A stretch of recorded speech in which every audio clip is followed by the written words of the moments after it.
Hello, YouTubers, friends, compatriots, bootlickers, shills, debt slaves, serfs, peasants, vassals, minions, meat sacks. I'm usually welcome. And so during Trump's speech to Congress, he continues to talk about how he loves the word tariffs. He thinks it's the most beautiful word in the dictionary. And what we've seen so far makes tariffs, the word tariffs, one of the worst words in the English dictionary. And this whole global clusterfuck that Trump has unleashed is hard to wrap your head around, and it changes from hour to hour, from day to day, and from week to week. And of course, now we're seeing the stock market sending a very clear message to President Trump about his tariffs policies. I've had some problems with the whole idea of tariffs from the beginning. Of course, Trump has discussed the tariffs as some kind of economic miracle and how we're getting ripped off by all these other countries.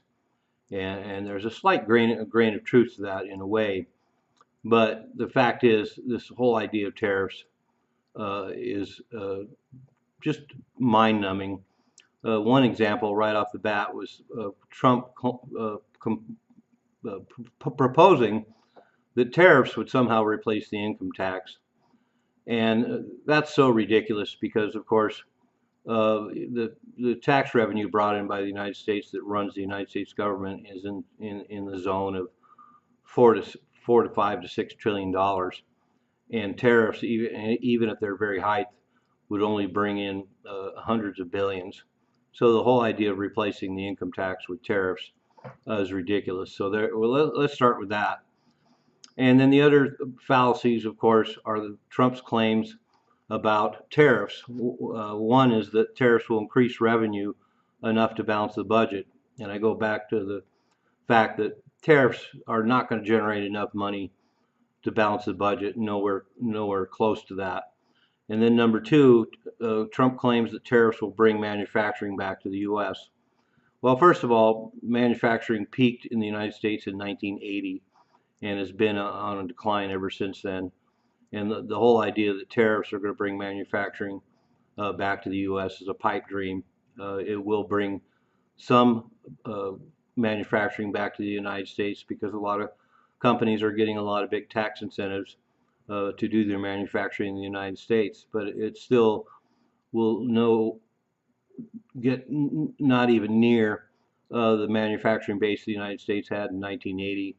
So we're talking about 40 years ago. And that's part of the problem too. Trump looking back at the glory days of tariffs in the 19th century, and it's just a pipe dream to talk about tariffs working the way they did in the 19th century in a global economy.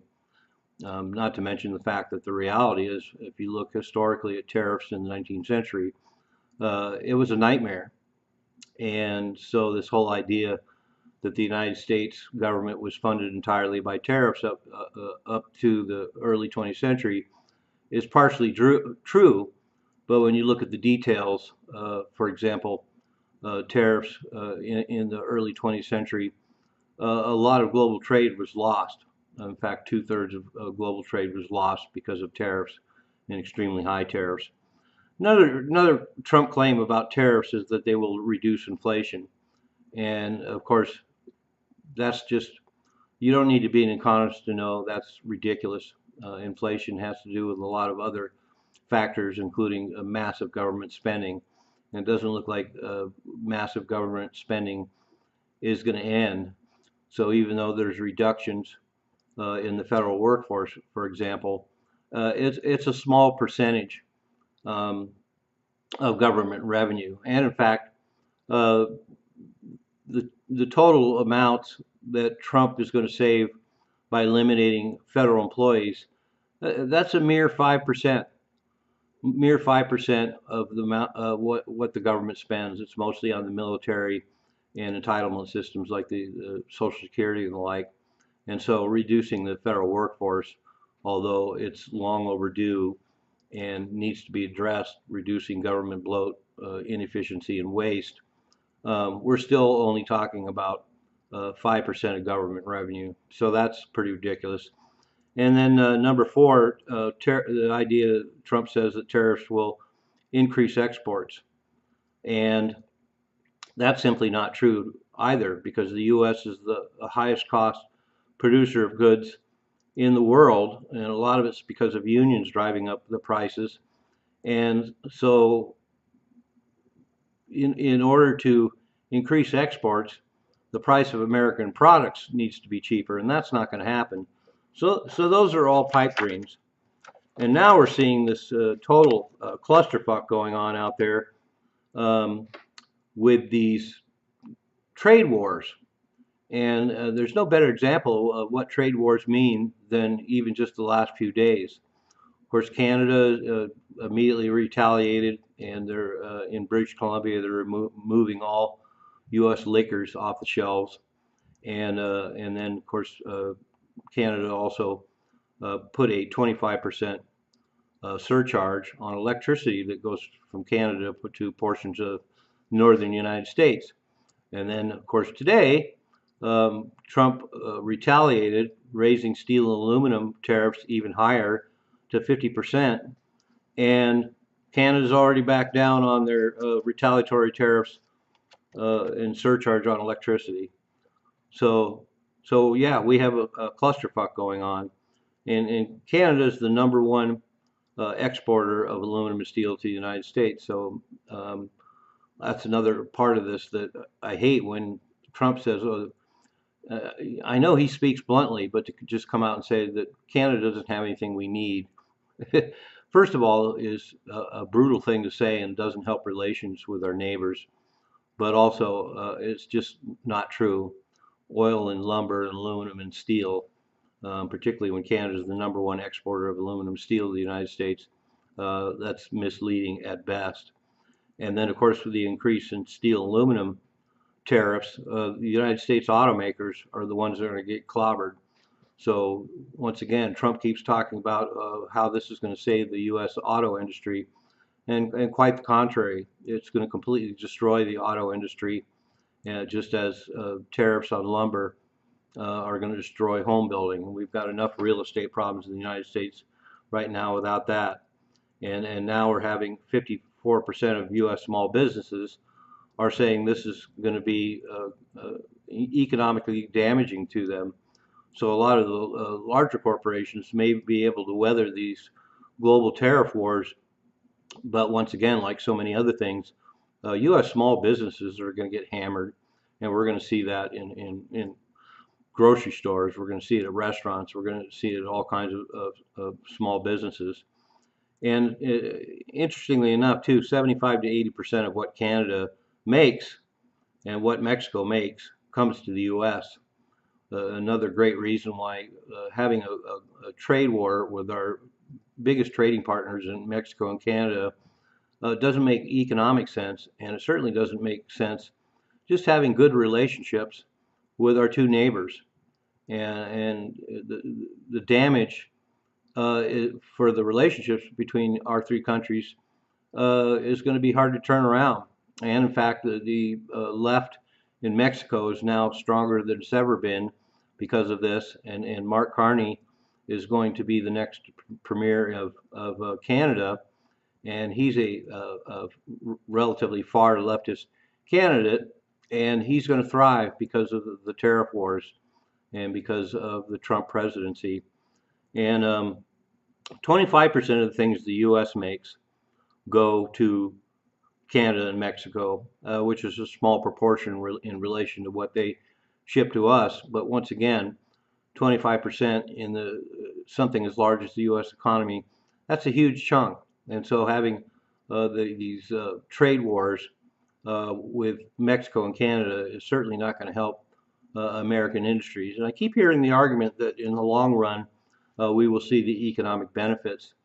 But the damage that's going to be done in the short time, whether there's economic benefits moving into the future, which is debatable, is not an acceptable trade-off.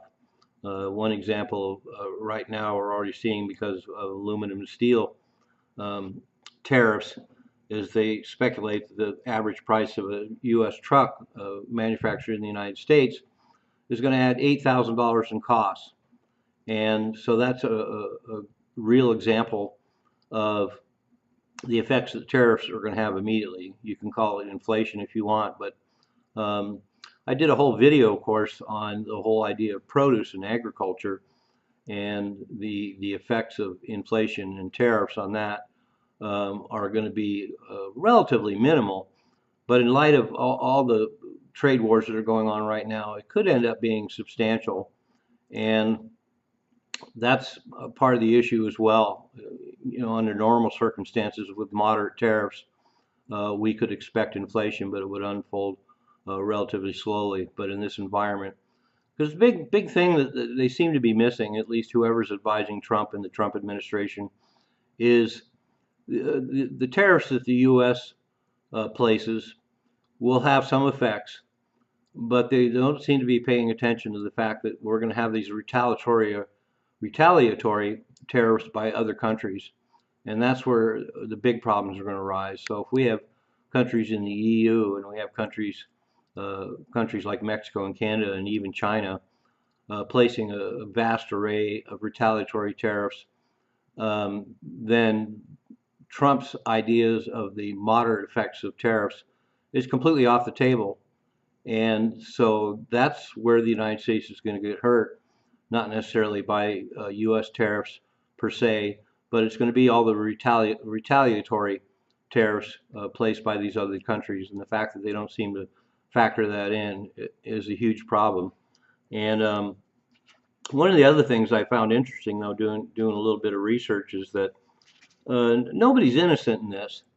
And a good example of that is China has just put more tariffs on Canada and their agriculture and food.